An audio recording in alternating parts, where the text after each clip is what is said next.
Now, as this title stands, we're going to talk about whether Priestess should be getting a nerf or not. Now, excuse me for my cursor as well. I was recording this on screen instead of game capture, and I forgot to uncheck the cursor button. So yeah, that's about that. Okay, let's talk about Priestess. I've seen many complaints. Well, not many, but there's just this one YouTuber who's complaining about Priestess. Right? I'm not gonna say the name. You all probably know if you watch IDV. But like, I don't think she needs a nerf. She definitely does not need a nerf in any way or form. Like, because I think back in 2019, May 2019, if I remember correctly, they already nerfed her. Like, one of the nerf was that she can only regenerate 10 portals. Now that's something new. 10 portals only, right? Before I thought the limit was 10 portals per match. Like, 10 portals only, like, allowed. Not only be able to regenerate 10. That's a huge difference. What was the other one? And the other one is Priestess leaves an after effect. I don't think there's an after effect now. When she goes through the long portals, I think that's fine if she doesn't leave an after effect. Cause like, I mean, if you think about it, why should Priestess herself leave an after effect when she's the one like generating the portals herself? But like, if you can consider Priestess as an S tier survivor along with, let's say, Merc, Seer, Mechanic, Mechanic, Forward. Let's say those four. So there's 5 S tier survivors, right? The only reason why Mechanic is S tier is because she can decode on chair. Now that's annoying. So there's no point in chasing after Mechanic, is there? Okay, back to the main topic. Priestess is S tier. Her vaulting, her Windows vaulting isn't as great as a normal kiter's vault. The vault speed is slower. I think we can all see that the vault speed is slower. And most people take Tide Turner instead of Broken Windows with her. So they go, what did they go? I think it's 36, they go 36. Or even, if you call it, it will be, I think, west-south? I don't know my east and west. Feck. Okay, the topic. So yeah, they take 3 and they take 6 for Priestess users. Now, Priestess is only good at kiting when she has her portals. If she doesn't have portals, then I believe it's quite easy to catch her. Right?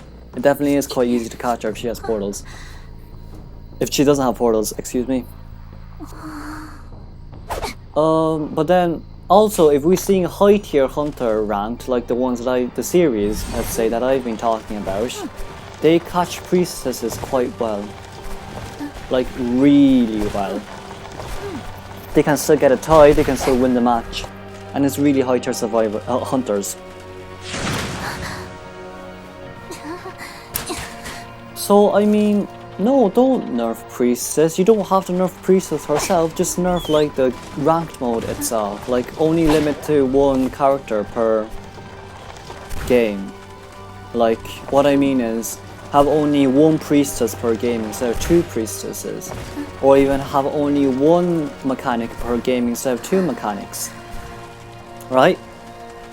Or even they probably already implemented that, then that's fine. You don't really need to nerf Priestess, Jesus. She's stable enough. And if you also think about top tier survivors, that's S tier survivors, Forward, Merc, Seer. Forward, Merc, Seer, Priestess and Mechanic. I don't, some of you might think, oh well, I don't consider Perfumer S tier, she's more A to me because of the new hunters. Who else is there? Yeah, let's say those 5, right? It's mainly rescuers. Anyways. So like, the decoding is gonna be slow, that's one thing for sure. when you hit them once, they definitely have to heal up, which takes probably a longer time to heal up. That's another pros. So like, I'd say you have quite enough time. It's like if you let's say the team compo is Priestess forward, Mechanic, and Merc. You will most likely chase for Mechanic first, or you could probably chase for forward, because forward is quite easy to chase when he doesn't have his ball anymore. So that's that. Or even like what I said earlier, just limit the amount of portals she can. Well, no, you shouldn't do that because already one Priestess per game, so there's really no point in saying that one. So yeah, don't nerf Priestess. She's an S tier for a reason, right? And I don't think it'll make her less popular if you nerf her, but I do think it's kind of unfair on survivors. Like, I know I did complain a little bit about them nerfing Sculptor. And okay, fair enough. Just nerf Sculptor. Sure, I'll deal with it. I just have less map control. Okay, fair enough. Blah blah blah blah blah. God damn it, so sad. So yeah, Priestess definitely does not deserve a nerf. And like, here's some small tips as well from me. Here's some small tips as well from me going against Priestess. One, if they throw down their lawn portal early, you know they messed up. That's definitely one thing. Cause like, one, you know where the lawn portals are gonna be. Just don't put your survivors on a chair that's near a lawn portal. Or you can just hit it out. I wouldn't hit it out. I would just put them somewhere further away. Or even put them near where the portal are. But then it takes a short amount of time to go near the portal to clear it before they rescue. So then but then most high tier priestesses wouldn't put down their lawn portals at all. So that's a great thing. Early game only. Mid to late game, that's something else. And like, you can cancel her portals as well if you hit her. So I mean, that's already fair enough. You've already got the hunters like Axe Boy, you got Violinist, you got Sculptor. Who else do you have? You have Bloody Queen. I believe Bloody Queen is definitely a counter to Priestess as well. Who else is there? I think that's it. Is that it? Or is there more? Is there more? Axe Boy, Bloody Queen. Oh yeah, Dream Witch would count as well if you're a really good Dream Witch player. Dream Witch would definitely count. Bonbon. No, not Bonbon. Not.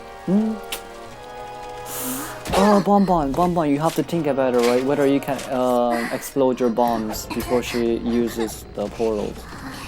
I wouldn't consider Bonbon as one. It takes way too long. Yeah, it's way too risky for Bonbon users. But then you can kind of chair quite well with Bonbon, so that's that. So yeah, don't nerf Priestess. Don't complain about it too. Like, I mean, I still do think Priestess do need skill to play. I mean, it's not as hard as Dream Witch or Sculptor or Bonbon, but like, it's nice to have like a challenge. Let's be honest. And like, if you were this guy who chases after a Priestess early game, and she created so much distance, and you just say, "Oh no, I'm just gonna chase this Priestess," yo, that's your fault if you get like Kaida for 180 seconds. Come on. That's really your fault for getting Kaida for 180 seconds. Alright? Like, you can't just, I mean, come on. Like, yeah. Oh yeah, definitely bring detention. Detention is definitely the one thing you always need going against a Priestess, because I know the feeling, man. Unless you're really confident with the map, that you can get them down, you can get like one down before the first cipher pops. So yeah, detention is another thing. Definitely bring detention, so then you can slap them good before they open the gate. Detention and obsession, I think. the trait that slows down the exit gate opening. So yeah, that's how you counter Priestess. Don't nerf her, goddammit, she's good for a reason. I stand by my opinion, don't nerf her, lol.